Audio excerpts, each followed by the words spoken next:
എൻ്റെ പേര് അനുമോൾ വർഗീസ് എന്നാണ്. ഞാൻ പെരുമ്പാവൂരിൽ നിന്നാണ് വരുന്നത്. ഞാനൊരു യാക്കോബായ വിശ്വാസിയാണ്. ഉടമ്പടി എടുത്തത് ഈ ജനുവരി മാസം 4-ാം തീയതിയാണ് ഇവിടെ വന്ന് ഉടമ്പടി ആദ്യമായിട്ട് എടുക്കുന്നത്. ഇന്ന് അത് പുതുക്കുകയും ചെയ്തു. എനിക്കിവിടെ സാക്ഷ്യമായിട്ട് പറയാനുള്ളത്, ഞാനൊരു നേഴ്സാണ്. എനിക്ക് 10 വർഷത്തിൽ കൂടുതൽ എക്സ്പീരിയൻസും ഉണ്ട്. ഞാൻ 2 വർഷം കഴിയുമ്പോൾ തന്നെ എനിക്ക് പുറത്തേക്ക് പോകണമെന്ന് ഒത്തിരി ആഗ്രഹമുള്ളൊരു ആളായിരുന്നു. എന്തൊക്കെയോ തടസ്സങ്ങൾ കൊണ്ട് OET പഠിക്കാൻ പോയി. അതൊന്നും ശരിയാവുന്നുണ്ടായിരുന്നില്ല. എനിക്ക് എക്സാം പോലും, ഞാൻ OET 3 പ്രാവശ്യം പഠിച്ചെങ്കിൽ 1 പ്രാവശ്യം പോലും എക്സാം അറ്റൻഡ് ചെയ്യാനായിട്ടുള്ളൊരു കോൺഫിഡൻസ് ഇല്ലായ്മ ഉണ്ടായിരുന്നു. പിന്നെ മറ്റുള്ളവർ എന്ത് പറയും, കളിയാക്കും, അങ്ങനത്തെ ഒത്തിരി ചിന്തകൾ എനിക്കുണ്ടായിരുന്നു. അപ്പോൾ അതുകൊണ്ട് അതൊന്നും എനിക്ക് സാധിച്ചിരുന്നില്ല. പിന്നെ എൻ്റെ അമ്മച്ചി കൃപാസനത്തിൽ വരികയും അമ്മച്ചിയുടെ അനിയത്തിമാരൊക്കെ ആണെങ്കിൽ എല്ലാവരും ഉടമ്പടി എടുത്ത് ഉടമ്പടി ജീവിതം നയിക്കുന്നവരാണ്. അപ്പോൾ അവരെല്ലാവരും എന്നോട് പറയുമായിരുന്നു, എൻ്റെ അമ്മച്ചി പ്രത്യേകിച്ച് എന്നോട് പറയുമായിരുന്നു, ഇവിടെ വന്ന് ഉടമ്പടി എടുത്ത് പ്രാർത്ഥിച്ച് കഴിഞ്ഞാൽ എല്ലാ ബുദ്ധിമുട്ടുകളും മാറുവാനും ഉടമ്പടി എടുക്കുമെന്ന് പറയുമായിരുന്നു. പക്ഷേ എന്തുകൊണ്ടാണെന്ന് എനിക്കറിയില്ല, എനിക്കതിന് 1 പ്രാവശ്യം പോലും അങ്ങനെ ഒരു തോന്നൽ എനിക്ക് ഉണ്ടായിട്ടില്ല. പിന്നെ ഞാൻ പഠിച്ചതെന്ന് പറയുന്നത്, പഠിച്ചതും വർക്ക് ചെയ്തും രണ്ടും ക്രിസ്ത്യൻ ഇൻസ്റ്റിറ്റ്യൂഷനിൽ തന്നെയായിരുന്നു. അതുകൊണ്ട് തന്നെ അവിടെ പ്രാർത്ഥനാ ജീവിതം എന്ന് പറയുന്നത് ഭയങ്കര സ്ട്രോങ് ആയിട്ടാണ് പോയിക്കൊണ്ടിരുന്നത്. എൻ്റെ എപ്പോഴും എല്ലാ ദിവസവും കുർബാന അറ്റൻഡ് ചെയ്യുമായിരുന്നു, കൊന്തയിൽ പങ്കെടുക്കുമായിരുന്നു. പിന്നെ ഞാൻ ജീസസ് യൂത്തിൽ ഒരു ആക്റ്റീവ് മെമ്പറായിരുന്നു, എല്ലാവർക്കും ഇഷ്ടപ്പെട്ട ഒരു മെമ്പറായിരുന്നു. പക്ഷേ വിവാഹമൊക്കെ കഴിഞ്ഞതോടുകൂടി എന്തൊക്കെയോ കിട്ടിയെന്ന് വിചാരിച്ചിട്ടാണോ എന്താണോ, ഞാൻ പിന്നെ പയ്യെ പ്രാർത്ഥനാ ജീവിതമൊക്കെ അങ്ങ് വിട്ടു. ബൈബിൾ വായന മുടങ്ങി. പള്ളിയിലൊക്കെ വളരെ വിരളമായിട്ടാണ് പോകാറുള്ളൂ. അങ്ങനെയൊക്കെയുള്ള അങ്ങനെയൊക്കെയാണ് പോയിക്കൊണ്ടിരുന്നത്. അപ്പോഴും അമ്മച്ചി പറയായിരുന്നു, ഇവിടെ വാ, കൃപാസനത്തിൽ വന്ന് നമുക്ക് ഉടമ്പടി എടുക്കാമെന്ന് പറയായിരുന്നു. പക്ഷെ എനിക്ക് തോന്നിയില്ല അങ്ങനെ ചെയ്യാനായിട്ട്. അത് കഴിഞ്ഞിട്ട് ഞാൻ ഒരു ഇൻ്റർവ്യൂ അറ്റൻഡ് ചെയ്തായിരുന്നു, കുവൈറ്റിലേക്കുള്ള ഒരു ഇൻ്റർവ്യൂ ഞാൻ അറ്റൻഡ് ചെയ്തായിരുന്നു. ജൂൺ 10-ാം തീയതിയാണ് ഞാൻ ഇൻ്റർവ്യൂ അറ്റൻഡ് ചെയ്തത്. ദൈവകൃപയാൽ അത് നെക്സ്റ്റ് മന്ത് തന്നെ എനിക്ക് റിസൾട്ട് കിട്ടി, ഞാൻ പാസ്സായി എന്നുള്ള മെയിൽ എനിക്ക് വന്നു. എനിക്ക് ജൂലൈ 12-ാം തീയതി തന്നെ എനിക്ക് അതിൻ്റെ ഓഫർ ലെറ്ററും വന്നു. അപ്പം അത്യാവശ്യം കുഴപ്പമില്ലാത്ത ഒരു ഗവൺമെൻറ് MOHലോട്ടുള്ള ഒരു ഇൻ്റർവ്യൂ ആണ് ഞാൻ അറ്റൻഡ് ചെയ്തത്. പക്ഷേ ഇതൊക്കെ വന്നെങ്കിലും, ഓഫർ ലെറ്റർ വന്നെങ്കിലും വിസ എന്ത് ചെയ്താൽ വരുന്നുണ്ടായിരുന്നില്ല.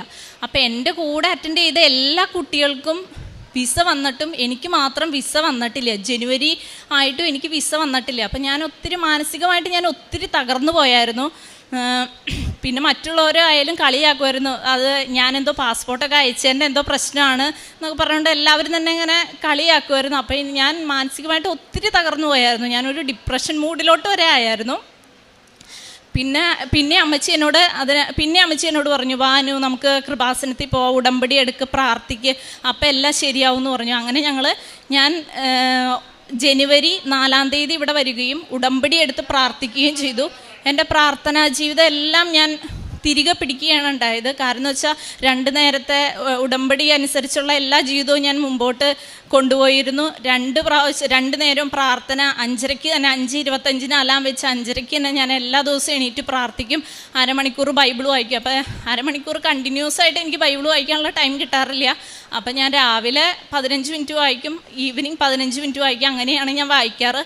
പിന്നെ ഞാനൊരു നേഴ്സ് ആയതുകൊണ്ട് തന്നെ എനിക്ക് ഡ്യൂട്ടി സമയത്ത് നൈറ്റിലൊക്കെ ആണെങ്കിൽ എനിക്ക് പ്രാർത്ഥനയൊക്കെ ചൊല്ലാൻ ബുദ്ധിമുട്ടുണ്ടായിരുന്നു. അപ്പം ഞാൻ ഒരു ചെറിയ ഗ്യാപ്പ് കിട്ടുമ്പോൾ ഓടിപ്പോയി ഞാൻ പ്രാർത്ഥനയൊക്കെ ചൊല്ലുമായിരുന്നു. അങ്ങനെയൊക്കെയാണ് ഞാൻ ചെയ്തുകൊണ്ടിരുന്നത്. പിന്നെ അതിനെ തുടർന്ന് എനിക്ക് പെട്ടെന്ന് തന്നെ വിസ വന്നു. വിസ വന്നു കഴിഞ്ഞപ്പോഴേക്കും മെഡിക്കൽ എടുക്കുക എന്നുള്ളത് ഭയങ്കര ടാസ്ക്കായിരുന്നു. കുവൈറ്റിലേക്കുള്ള മെഡിക്കൽ ഭയങ്കര ടഫായിട്ടുള്ളൊരു കാര്യമായിരുന്നു. അപ്പോൾ ഞാൻ അതിന് വേണ്ടിയിട്ടൊരു സെൻറ്റർ സെലക്ട് ചെയ്യുക എന്നുള്ളത് തന്നെ നല്ലൊരു ഇതാണ്. പല സെൻറ്ററുകളും റിജക്റ്റ് ചെയ്യുന്നൊരു കാര്യമാണ്. അപ്പം എൻ്റെ ഫ്രണ്ടാണ് എനിക്ക് ഇതിന് വേണ്ടിയിട്ട് എടുത്തത്. അപ്പം ഞാൻ ICUവിൽ നൈറ്റ് ഡ്യൂട്ടി ചെയ്യുന്ന സമയത്താണ് എനിക്ക് ഇതെടുക്കുന്നത്.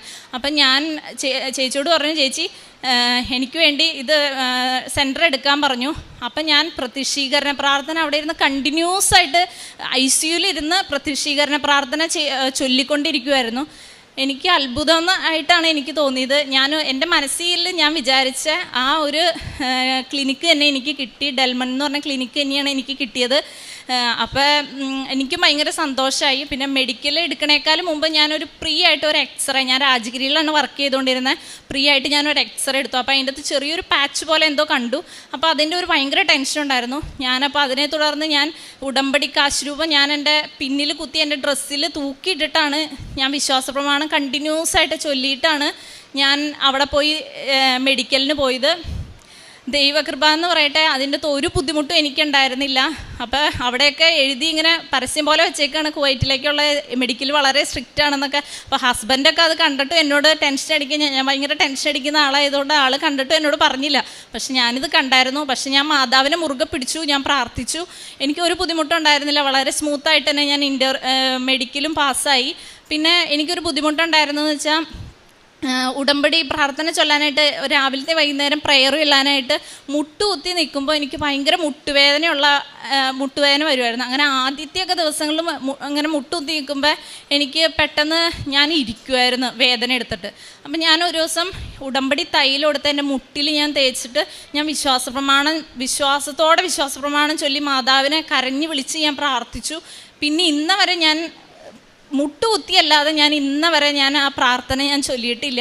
എനിക്ക് ഒരു ബുദ്ധിമുട്ടും ഇല്ല. ഇന്നും ഞാൻ ആ പ്രാർത്ഥന ചൊല്ലിയിട്ടാണ് വന്നത്. എനിക്ക് ഒരു ബുദ്ധിമുട്ടും എനിക്കുണ്ടായിട്ടില്ല.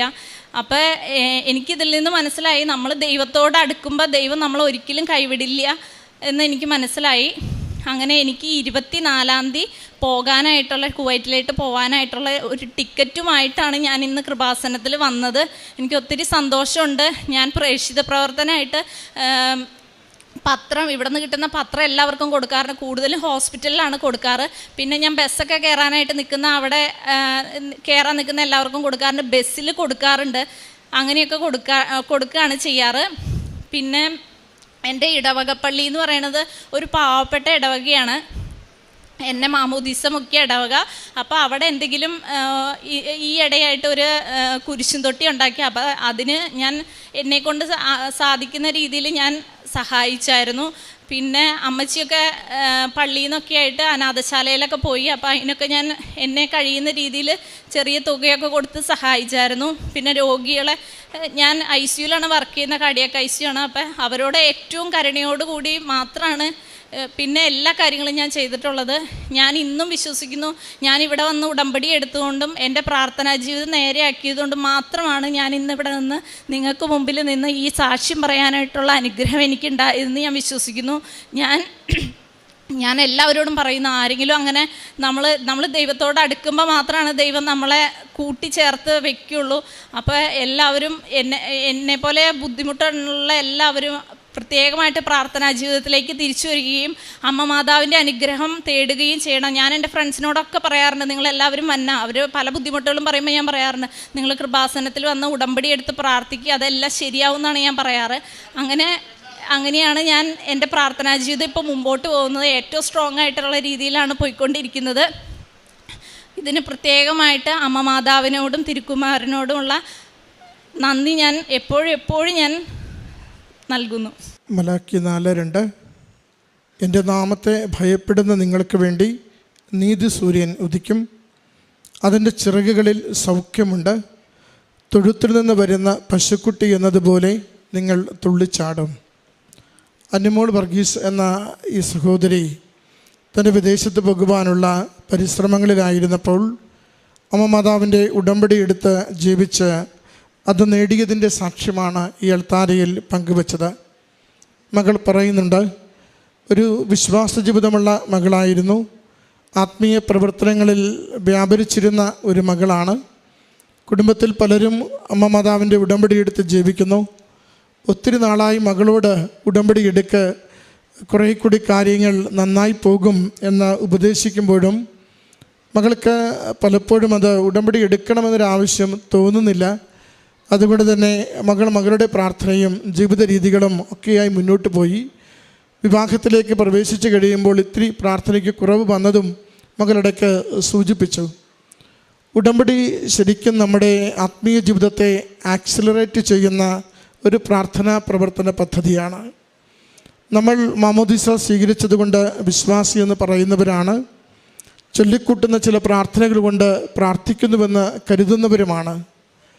ഇന്ന് മകൾ പറഞ്ഞ പ്രാർത്ഥനയുടെ ഒരു പ്രത്യേകത, ആ സാക്ഷ്യത്തിൻ്റെ ഒരു പ്രത്യേകത മകൾ പറയുന്നുണ്ട്, ചൊല്ലിയ ഓരോ തവണയും വിശ്വാസ പ്രമാണം വിശ്വസിച്ചുകൊണ്ട് അർത്ഥമറിഞ്ഞുകൊണ്ട് ഞാൻ ചൊല്ലിക്കൊണ്ടിരുന്നുവെന്ന്. അതാണ് ഉടമ്പടിയിലേക്ക് വരുമ്പോഴുള്ള ഒരു പ്രത്യേകത. നാം ചെയ്യുന്നതും നാം പ്രാർത്ഥിക്കുന്നതും ഉച്ചരിക്കുന്നതും അതെന്താണോ, അതെന്തിനു വേണ്ടിയാണെന്നും അത് എങ്ങനെ നമുക്ക് ഉപകാരപ്പെടുമെന്നും അറിഞ്ഞ് ബോധ്യപ്പെട്ട് വിശ്വസിച്ചുകൊണ്ട് ചെയ്യുവാൻ നമുക്കത് ശക്തി പകർന്നുകൊണ്ടിരിക്കും.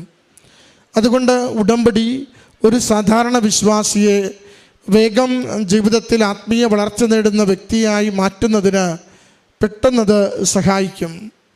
നമ്മൾ ഈ അൾത്താരയിൽ കേൾക്കാറുണ്ട് അക്രൈസ്തവ സഹോദരങ്ങളുടെ സാക്ഷ്യങ്ങൾ. അതിൻ്റെ പ്രത്യേകത, അവർ ഉടമ്പടിയിലേക്ക് വരുമ്പോഴാണ് ഈശോയെക്കുറിച്ച്, മാതാവിനെക്കുറിച്ച് ആദ്യമായി അറിയുന്നത്, അടുത്ത് പരിചയപ്പെടുന്നത്. അച്ഛൻ്റെ ഉടമ്പടി ധ്യാനത്തിലൂടെയാണ് വിശ്വാസത്തിൻ്റെ രഹസ്യങ്ങളെ അവർക്ക് വെളിപ്പെടുത്തി കൊടുക്കുന്നത്. എന്നാൽ ആ കേൾക്കുന്ന നിമിഷം മുതൽ ഒരല്പം പോലും സംശയമില്ലാതെ, യുക്തി കൊണ്ട് ചിന്തിക്കാതെ, നടക്കുമോ ഇല്ലയോ എന്ന് ആശങ്കപ്പെടാതെ, ജീവിതത്തിൻ്റെ ഏതൊരു തകർച്ചയെയും പൂർണ്ണമായി ജീവിതത്തിൻ്റെ ഏതൊരു നിയോഗത്തെയും അമ്മയുടെ കരങ്ങളിൽ ഈശോയ്ക്ക് സമർപ്പിച്ചുകൊണ്ട് ആ നിമിഷം മുതൽ പ്രാർത്ഥിക്കുന്നത്, അവരുടെ ജീവിതം മാറുന്നത്, വിശ്വാസം ആളിക്കത്തി പടരുന്നത്, അവരുടെ പറയുന്ന നിയോഗങ്ങളൊക്കെയും അപ്പോൾ വേഗത്തിൽ അനുഭവമായി തീരുന്നത് നമുക്ക് കാണുവാനാവും. എന്നാൽ പലപ്പോഴും നമ്മൾ ക്രൈസ്തവരുടെ ഈ സാക്ഷ്യജീവിതം, സാക്ഷ്യത്തിലേക്കുള്ള വരവിന് ഒരല്പം കൂടി ആയാസമുണ്ട്. കാരണം നമ്മൾ ജീവിച്ചു വന്നൊരു രീതി, നാം കേട്ടുപിടിച്ച വിശ്വാസത്തിന് ചില കാര്യങ്ങൾ, നടക്കുമോ ഇല്ലയോ എന്നുള്ള സംശയങ്ങൾ, പ്രാർത്ഥിക്കുന്നത് ശരിയാണല്ലോ, ഇനി എന്താ ഉടമ്പടിയിലുള്ളതെന്ന് നമ്മളോട് തന്നെയുള്ള നിഷേധാത്മകമായ ചോദ്യങ്ങൾ, ഇതൊക്കെ ഉടമ്പടി ആക്സിലറേറ്റ് ചെയ്യാതെ ഇത് റിട്ടാർഡ് ചെയ്യുവാൻ വേണ്ടി, പുറകോട്ടടിക്കുവാൻ വേണ്ടി കാരണമാകും. മകൾ ഒരു വിശ്വാസ ജീവിതം നയിച്ചിരുന്നു. എന്നാൽ മകൾ പറയുന്നുണ്ട്, ഞാൻ ഉടമ്പടിയിലേക്ക് വന്നപ്പോൾ ഓരോ കാര്യവും കൂടുതലത് ട്രാക്കിലായി, കൂടുതലത് വേഗത്തിലായി, കൂടുതൽ ഓരോ കാര്യവും എനിക്ക് സുഗമമായി അമ്മ മാതാവിനോട് ഈശോ നടത്തിത്തരുന്നത് എനിക്ക് അനുഭവമായെന്ന്. അതാണ് ഉടമ്പടിയുടെ തനിമയും പ്രത്യേകതയും. അതുകൊണ്ട് ഉടമ്പടിയിലായിരിക്കുക എന്നതിൻ്റെ അർത്ഥം വിശ്വാസം ജീവിക്കുക എന്നതാണ്. ഉടമ്പടിയിലായിരിക്കുക എന്നതിൻ്റെ അർത്ഥം വിശ്വാസത്തെ വിശ്വസ്തയോടുകൂടി ലോകത്തിനു മുമ്പിൽ സാക്ഷ്യപ്പെടുത്തുക എന്നതുകൂടിയാണ്. നമ്മൾ ഒരു ഞായറാഴ്ച കുർബാന ക്രിസ്ത്യാനിയായിട്ടല്ല, നമ്മൾ ഒരു ജപമാല സന്ധ്യയ്ക്ക് ചൊല്ലുന്ന ക്രിസ്ത്യാനിയായിട്ടല്ല, മറിച്ച് രാവും പകലും ദൈവനാമത്തെ മഹത്വപ്പെടുത്തുന്ന ജീവിതത്തിൻ്റെ ഉടമയായി നിലനിൽക്കുമ്പോഴാണ് ഉടമ്പടി നമുക്ക് വർക്കൗട്ടാകുന്നത് കാണുവാൻ പറ്റുക. അതാണ് ഈ മകളുടെ സാക്ഷ്യത്തിലൂടെ നമുക്ക് പങ്കുവെച്ചു തരുന്നത്. ഈ മകൾക്ക് ലഭിച്ച എല്ലാ നന്മകൾക്കും വിദേശത്തേക്ക് പോകുവാൻ തടസ്സങ്ങൾ നീങ്ങി പോകുവാനുള്ള അവസരത്തിനും അമ്മ മാതാവിനും തിരുക്കുമാരനും നന്ദി പറഞ്ഞുകൊണ്ട് ഈ സാക്ഷ്യം കരങ്ങളടിച്ച് സമർപ്പിക്കാം. അത്യപൂർവ ദൈവാനുഭവങ്ങൾ ഇനി നിങ്ങൾക്കും സ്വന്തം. ഈ യൂട്യൂബ് ചാനൽ ഇതുവരെ സബ്സ്ക്രൈബ് ചെയ്തിട്ടില്ലെങ്കിൽ ഇപ്പോൾ തന്നെ സബ്സ്ക്രൈബ് ചെയ്യുക. ഈ വീഡിയോ ഇപ്പോൾ തന്നെ നിങ്ങളുടെ സുഹൃത്തുക്കൾക്ക് ഷെയർ ചെയ്തുകൊണ്ട് കർത്താവിൻ്റെ പ്രേക്ഷിതരാകുക.